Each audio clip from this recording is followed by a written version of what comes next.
appreciate everybody jumping in and joining us for this month's deep dive. This topic, I think, is something that has hit everybody, especially in the last couple weeks, last couple of months in revenue cycle, and especially with this latest CrowdStrike issue, has affected a lot more than just revenue cycle.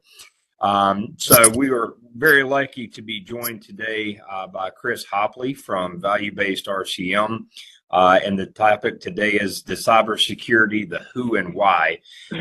Chris is just an awesome resource on this, and just kind of go through his background. And Chris has been really focused on operational optimization through implementing technology and technology-enabled processes. He spent about 10 years in the property casualty insurance space, leading the North American Program Manager for Finance and Specialty Underwriting. And most recently, spent 3 years with Cognizant's Revenue Cycle Management Division, overseeing merger and acquisition integration and acting as Director of Product of Revenue Cycle Services and Technology. Chris is now with Value Based-RCM, and he holds a double major in computer science and software engineering from University of Texas at Dallas, has volunteered as a technology strategist for the Deaf Action Center of Dallas, and personally is also an active fundraiser for the Juvenile Diabetes Research Foundation. So the Chief Technology Officer of Value Based-RCM, Chris Hauptli, we appreciate you being on today. We appreciate you hosting. I'm going to bow out of this and let you take over from here. Great, thanks so much, Matt. Let me try to share. And make this full screen and make this smaller. Just park it up here in the corner. Can everyone see the presentation title slide? I'm able to, Chris. Okay, Yep. I assume if you can, then everyone can. Thanks for the intro, Matt. And I appreciate the opportunity to participate in the Ultimate Deep Dive series. I think, as you mentioned, in the healthcare space, cybersecurity is, the topic of the year, or the years, so to speak. Before I get into the main presentation, I'll do a very quick shameless marketing blurb for Value Based-RCM. We are a full services end-to-end revenue cycle management company that was founded by our CEO, Dave Warchek, in 2020. We have over 400 employees in a global delivery model that supports over 1,000 providers across 300 facilities in 25 states. So Matt did a better job introing me than I could intro myself, so I'll skip past this and kind of get into the meat of what we're going to talk about. So when given the opportunity by Ultim to participate and kind of pick any topic I wanted to present to this group, I knew I wanted to be cybersecurity, and more specifically present something about cybersecurity that goes beyond, I think, what most people exposure to cybersecurity is, which is the mandatory user awareness trainings that your organization makes you take, and then the kind of headlines and blurbs that you hear about in the news regarding cyber incidents at different healthcare organizations. So what I'm going to focus on is who are the actual threat actors behind the ransomware attacks, and what are their motivations? I think when you think about ransomware, money or financial gain comes to mind. And that's definitely an aspect of some of the motivation behind the ransomware attacks. But as we'll see, in a lot of cases, it is not the only motivation for a ransomware attack. And the ransomware component is just kind of ancillary to something else that's going on. So starting off with, what is ransomware? But more specifically, what does it do? I think everyone's pretty familiar with the fact that ransomware encrypts data. It infects all of the files in a network, and it encrypts them so that they are unusable. And it's not just, your Excel and your Word files. It's system files and configuration files that applications use, and that applications require to operate. So this data encryption piece is what is of most concern typically to healthcare providers and facilities, because if the files that your EMR needs to function are inaccessible, then your EMR is not going to work, which will disrupt patient care and clinical operations. The other piece of ransomware that I think isn't talked about as much is the data exfiltration. So in the majority of cases with ransomware, in addition to encrypting the data, ransomware will exfiltrate or make a copy of the data available to the attacker and that only the attacker has access to. The reason that's a particular concern for healthcare is because once there's been unauthorized access to PHI or PII, you've now triggered, a data breach per HIPAA and HITECH, and you're required to go through the breach notification process with the U.S. Department of Health and Human Services. In that process, your company name gets to go on a public naughty list of companies that have been breached and have exposed PHI and PII. And unfortunately, there's many attorneys in the U.S. that look at that list every day for new potential targets for class action lawsuits on behalf of the patients whose data was compromised. The other unfortunate thing is that even if you as an organization were up to date with your security software, you have robust user awareness training, and the attack that hit your organization was not something that your security software could defend against. It was like an unknown vulnerability, or what's called a zero-day vulnerability. As far as the U.S. Department of Health and Human Services is concerned, you're still guilty of some form of negligence, even if there wasn't really anything you could do about it. And because of that, you, in almost all cases, are going to end up paying a fine to the U.S. government that can get into the millions of dollars, depending on the volume of patient data that was exfiltrated. So that's what ransomware does. And looking at the rise of ransomware over the last couple of years, ransomware has really exploded since 2016, thanks to the confluence of two technologies, which we'll talk about on the next slide. Ransomware has existed for a long time. It's nothing new. Prior to 2016, if your organization was hit with ransomware, you would be given instructions to send a money order to a PO box in Panama, where someone would pick up your money order, deposit it, and then they would call you and provide you with the decryption key for your data. The attacks were fairly rare. They weren't very successful. Data was typically not exfiltrated in those kind of pre-2016 attacks.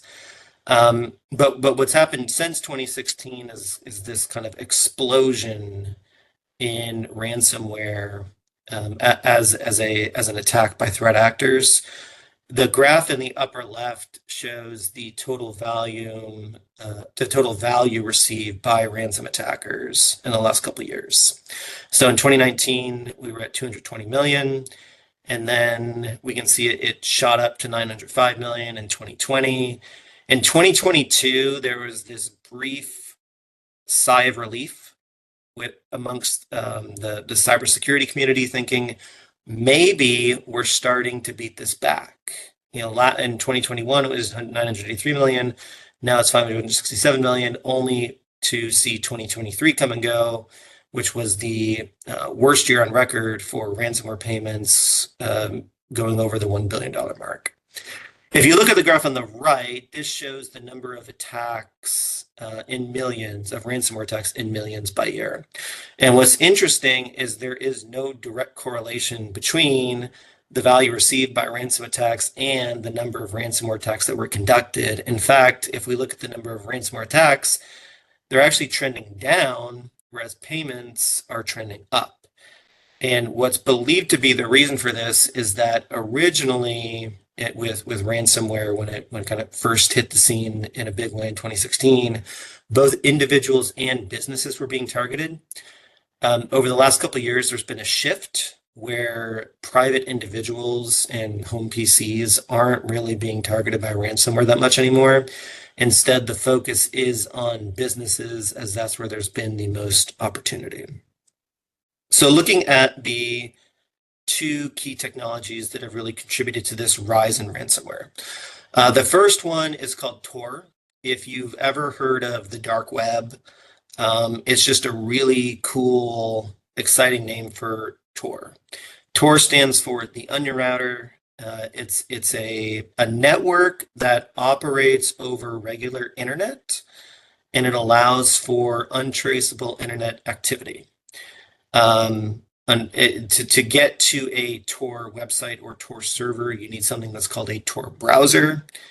The Tor technology was developed by the US government to allow for the secure communication of American agencies overseas, online, over regular internet. While anyone can download the Tor browser, it is an open source project. The reason the US government did that was to encourage its proliferation and use, because the more people that are using Tor, the more useful it is. I do not recommend downloading a Tor browser or navigating the dark web.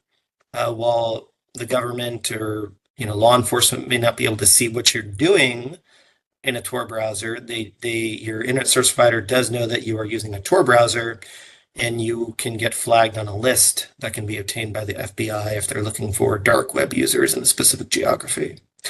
The second technology, which really doesn't need a lot of introduction, is cryptocurrency.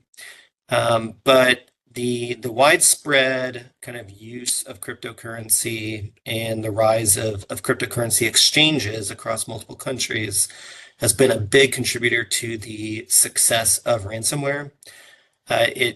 If you're not familiar with cryptocurrency, it's just a digital currency that is completely anonymous. It doesn't tie a person's name or address to what's called a wallet, where digital assets are stored, and it allows you to fairly easily transfer large sums of digital currency from one wallet to another. It's also possible to actually launder cryptocurrency through what is called a coin mixer, which further anonymizes the receiver of that cryptocurrency. So those are the two technologies. Now we'll get into threat actors. And this kind of question, is it bored 14-year-olds or sophisticated government hacking groups? As you'll see in the following slides, it's both. But it's a little more from column B. It's a little more the sophisticated government hacking groups. So when we talk about threat actors, there's two categories of organization that we need to discuss in the context of healthcare. The first are what are called APT groups. APT is an acronym that stands for Advanced Persistent Threat. These groups are considered advanced because in most cases, they are either directly managed by or an integrated part of a nation's military or intelligence community. And by being part of a national government organization, they have access to vast resources that one would expect a government agency to have. They are persistent in that they have specific goals or objectives. For some APT groups, they actually produce an income stream for a country if they're trying to circumvent sanctions that have been imposed against them. They can also be used to disrupt infrastructure and inflict economic harm, or exfiltrate information and obtain intellectual property. And then the T for threat, for all the reasons kind of previously mentioned, they're considered a threat because these groups are skilled, motivated, organized, and very well funded. If we look at the objectives of these groups under persistent and talk about how this creates risks for healthcare. So healthcare is viewed as critical infrastructure. It's a prime target for disruption or retaliation. Health systems in particular are seen as having a lot of money and capable of paying large ransom amounts. And I found this part interesting, but health systems that are engaged in any type of clinical or academic research are a target for intellectual property theft. A lot of times what APT groups will do is they will use ransomware as a cover for exfiltrating information or for causing economic disruption. So when we look at the countries with APT groups on the next slide, you'll wonder kind of really, is there really an economic benefit? But in a lot of cases, that's like a secondary motivation. It's not really about the money. It's about the other things that ransomware does in terms of disruption or data exfiltration. So who are these APT groups? Starting with the good old US of A.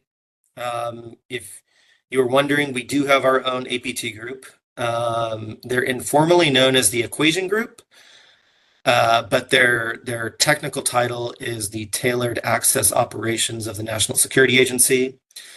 The reason that they're called the Equation Group is because the set of hacking tools they use are named the Equation Group. So that's what they've been called.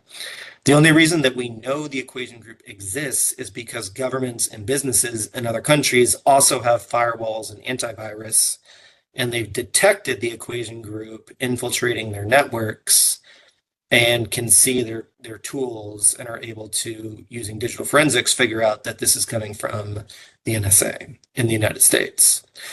It may make you feel very proud to be an American to know that the Equation Group is considered the most advanced of all APT groups and the most sophisticated. The downside to that is that when the Equation Group's tools get intercepted or detected by other countries, those countries have reverse engineered those tools and actually weaponized them and targeted Western businesses with them. There was a famous ransomware attack, and I think it was 2017 and 2018, called the WannaCry ransomware attack, that actually used an exploit that was first developed by the Equation Group, and it was used against US individuals and businesses. Going around this map, where we're going to look at all the best friends of the United States, we can see Iran has a number of APT groups. And if you're looking at these names thinking you can't be serious, you can't make this stuff up, that's actually what they're called. You'll see an animal theme come up as we go through these different countries. Why Iran chose to go with the kitten theme, I don't know. But Rocket Kitten, Static Kitten, and Pioneer or Fox Kitten are some of their more notable APT groups. Looking at China, they've gone with a panda theme. There's Deep Panda, Dynamite Panda, Mustang Panda. Another one that I didn't list here but is relevant for US healthcare is called Wicked Panda. So they specifically target small to medium-sized healthcare organizations with ransomware. Moving over to North Korea, we have the Lazarus Group. And then looking at Russia, I think I need to move this. We have a bear theme with Cozy Bear and Fancy Bear, and just to mix it up, Wizard Spider. And these are just a handful of the APT groups in each of these countries. There are many, and these aren't the only countries with APT groups. I would say most countries have an APT group as of 2024, but these are the ones that have been known to target the United States, or more specifically, US healthcare and US manufacturing. So moving on. So the second group, in terms of threat actors, is what is known as ransomware as a service or cybercrime as a service organizations. These are essentially software companies that develop ransomware, and they lease the ransomware to individuals known as affiliates for either a flat subscription fee, or the affiliate will work on a contingency model where they will split any ransomware payment received between the ransomware as a service company and themselves. So the ransomware as a service company is responsible for developing the ransomware. They develop some system compromise tools, also known as rootkits. They will manage the victim payment portal in some cases, and they will recruit affiliates to use their particular brand of ransomware. There is another type of cybercrime as a service company called an initial access broker. And they have a very specific service offering where they will compromise accounts at specific organizations and sell access to those accounts for a fee to, in most cases, the affiliates of ransomware as a service companies. So the interesting thing about these companies and the software is that, like I mentioned, it operates kind of like a normal software company. They offer user support, tutorials, they have a help desk. You can raise tickets if you're having issues with their ransomware tools. And these tool sets themselves are incredibly user-friendly. You don't have to be a sophisticated cyber criminal to use these hacking tools. If you can use Excel or Outlook or navigate to a website, you can probably use some of these very user-friendly hacking tools that have been developed by these ransomware as a service companies. Some notable ransomware as a service groups for US healthcare are the following. The first is Lockbit. They're considered to be one of the most successful cybercrime organizations to date, believed to be responsible for over 40% of the ransomware attacks in 2023, with their most recent attack being on the Chicago St. Anthony Hospital earlier this year, based in Russia. You'll see that's a theme with these ransomware as a service groups. The second is Black Cat, behind the infamous Optum Change Healthcare attack that happened earlier this year. And they achieved that attack by using compromised user credentials, also based in Russia. And then we have Black Basta, which was behind the Ascension attack, also earlier this year. And that attack was achieved through a booby trap file that a employee of Ascension downloaded from the internet and ran on their computer, which executed a malicious payload and compromised the various Ascension systems. So, what, if any, is the relationship between the APT groups and the ransomware as a service groups? And there's a term called privateer that comes from like the age of sail, like 1700s, 1800s, at the height of European colonialism, where, Britain is trading opium and silver and tea in China and India. And the privateer was a private individual who was effectively a licensed pirate. And what they were a merchant ship that had a permission slip from a specific nation to engage in acts of piracy on ships from other nations. So the British Parliament would give permission slips to these privateers saying you can attack any vessel from France and Spain sailing in, the Atlantic and the Mediterranean, and sink their ships, sell their goods, etc. And the motivation for licensing these privateers to engage in acts of piracy was for economic disruption, disrupting trade, logistics, and causing harm to countries that they considered to be their economic rivals. And if we look at the ransomware as a service operators, effectively they work in a very similar way. They operate fairly out in the open, mostly inside of Russia. They effectively have a permission slip from either an APT or the Russian government to conduct hacking operations as long as it's on foreign adversaries and meets the objectives that the Russian government has set out. And they basically get to in a lot of cases, keep whatever ransom that they're collecting as a result from their attacks. I thought that I was super clever in drawing this analogy, only to learn the research that I was not the first person to come up with this analogy between privateers and ransomware as a service groups. But I still think it's a really interesting comparison between the two different types of criminal.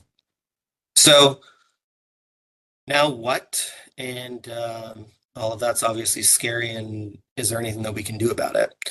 So about 2 months ago, I had the opportunity to speak with a threat investigator of one of the major cybersecurity organizations. And I asked them, I said, so, as a threat investigator, you're someone who's working with companies that have been compromised by ransomware. What is the reason that you're seeing why these companies are being compromised? And they said it's almost always one of three reasons. The first is the organization is behind on updates. Either they don't do regular software updates or they're just really slow about updating their software. And in some cases, they've had the automatic updates turned off on their antivirus software. So it's not getting the most real-time protection possible. The second reason is that an organization has actually turned off specific protections. Typically, it's because users are complaining that Excel is running slow, and the IT organization is tired of hearing users complain. So they start turning off antivirus features to help applications run faster. In some cases, they actually just remove the antivirus altogether because they don't know how else to make the user's computer run faster. And the third is just a lack of monitoring. Almost all antivirus software now comes bundled with something called a security operations center, which is a centralized hub for all of the alerts that are generated by the antivirus tool. And in one circumstance, this threat investigator had logged into this company that had been compromised, their security operations center, and they could tell it had been 6 months since anyone at the company had actually logged in and looked at any of the alerts that were going on. In another circumstance, a company didn't even know that they had a security operations center, and so had never logged in and taken a look at the alerts that were being thrown up while the attack was going on.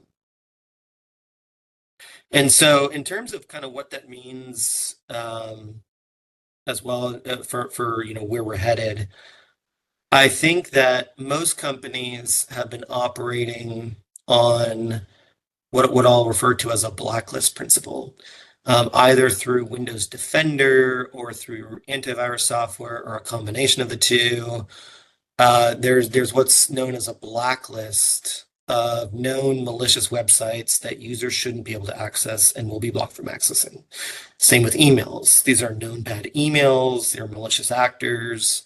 And so we're going to block any emails sent to our organization from these senders. What I see changing is organizations moving over to what I would call a whitelisting policy, which is kind of the opposite. Instead of telling a user, you have access to the entire internet on your work computer, except for these blacklisted websites that our security vendor has told us are bad. Instead, these are the 100 or 200 approved websites that you're going to be able to access that are necessary for your job function. Same with email. Instead of, you can receive email from anyone in the world. These are the list of, 50 emails that you can, email addresses that you're allowed to receive emails from. And then this last piece, the mitigation of a prevention, and this is not necessarily new. It's actually been talked about for a couple of years, but it's this idea that organizations ask the question, when, not if, ransomware gets executed inside of our environment, what can we do to prevent the damage it can cause? Can we isolate files with PHI and PII to specific locations that are harder to reach or require additional access to get to? Can we strip out PHI and PII from data sets so that it's not available to an attacker should that data be exposed or exfiltrated? And that is it. I saw a question pop up. So let me stop sharing. And okay, so I see Bill, you've got 2 questions here. I've always got questions. All right, Bill. So your first one, What can we look out for as organizations and as individuals going forward that might be continuation of our compromised? So later on, kind of like, now that I'm in the building, I'm going to lay low for a while. So are you asking about, so access is initially obtained to a network and the attackers kind of moving behind the scenes, so to speak. Right. It's not like it's not like your car getting broken into. It happened yesterday. It's something that could linger and obviously produce itself, I suspect, in multiple areas later on.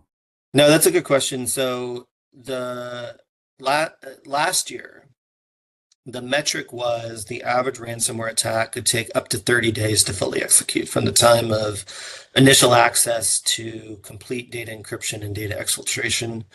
That window has continued to be shortened, and it's now, in some circumstances, as quick as 3 days. I think that those are edge cases.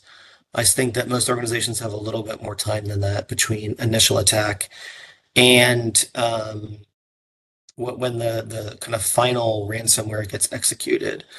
But that's kind of gets back to when I was talking about the findings from the threat investigator. It's having professionals or a vendor looking at sign-in logs, looking at access logs, looking at the security operations center. Because in most cases, there is some warning sign. Most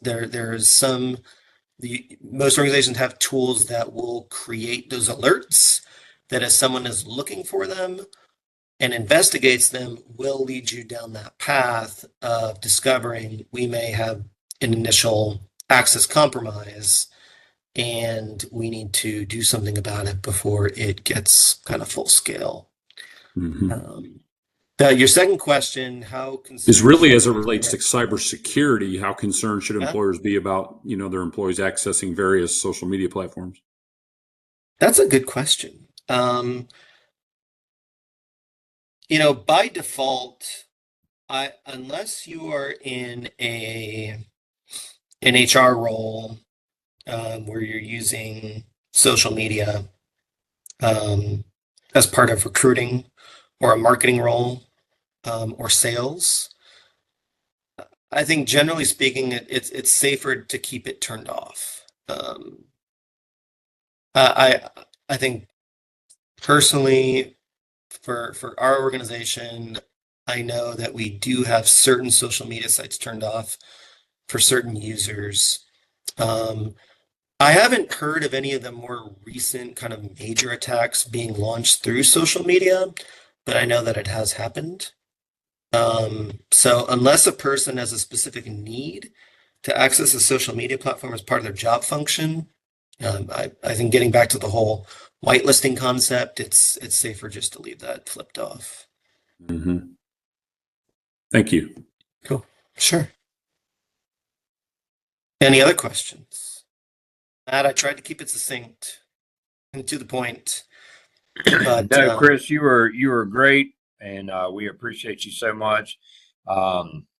Just your knowledge base on it, and even going into what Bill said, I think for all of us, going forward of trying to figure out, of course, from an organizational structure, we try to do things like have cyber insurance. To I guess as it says, as an insurance policy to catch anything on the back end, but knowing on the front end what can be done, what can we be aware of to make improvements operationally to try and contain that as much as possible is always valuable information. So we appreciate you, Chris. Appreciate your knowledge and taking time to share that with us. To everybody that joined on, we certainly appreciate you taking time out of your day. We'll let you know that we are going to have this recorded. It will be up on the Ultim HS website in the future. And please let us know if there's anything we can do for you in the future. Otherwise, we'll give you the rest of your Friday back, and hope everybody has a great weekend. And we look forward to seeing you next month on the next deep dive series. Thanks so much. Thank you. Yeah. Thank you.